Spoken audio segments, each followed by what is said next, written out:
Abidjan a abrité ce mardi 5 août le séminaire final du programme de partage de connaissances KSP 2024-2025, placé sous le thème « Régulation et gestion du système intégré pour une mobilisation urbaine ». Cet événement marque l'aboutissement d'une coopération stratégique entre la République de Côte d'Ivoire et la République de Corée, avec l'appui technique et financier du gouvernement coréen et de la Banque africaine de développement BAD.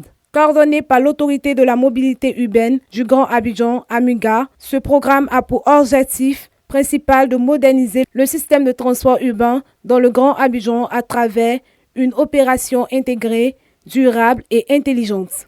Représentant le ministre des Transports, M. Kadjo Ngueta, conseiller technique chargé du transport ferroviaire, a salué la qualité du partenariat ivoiro-coréen, soulignant l'engagement du gouvernement ivoirien à mobiliser tous les acteurs publics et privés pour soutenir cette dynamique. Je tiens donc à exprimer au nom du gouvernement ivoirien notre profonde gratitude à la Korea Exim Bank ainsi qu'à toutes les équipes mobilisées dans ce programme pour leur disponibilité, leurs compétences et leur esprit de coopération.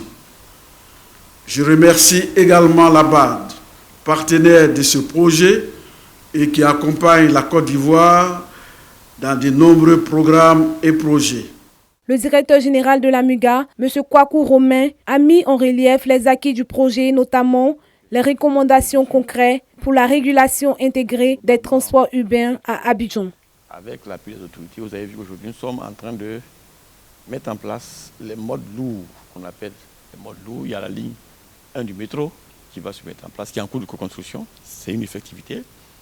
Il y a sur l'axe nord-sud qui va quitter Anyama jusqu'à Boboué. Et puis il y a aussi sur Yopougon BRT, c'est un BRT aussi qui va offrir le même niveau de service que le métro et donc qui est en cours de construction également. Ensuite, après ça, on a donc l'ensemble, on a un centre de commandement, n'est-ce pas, le système de transport qui est en cours de construction en allant sur l'aéroport. Il y a donc le ministère des Transports en train de se doter d'un centre de commandement où on va avoir l'ensemble des acteurs et donc qui seront connectés à ce centre-là et que nous allons suivre à temps réel.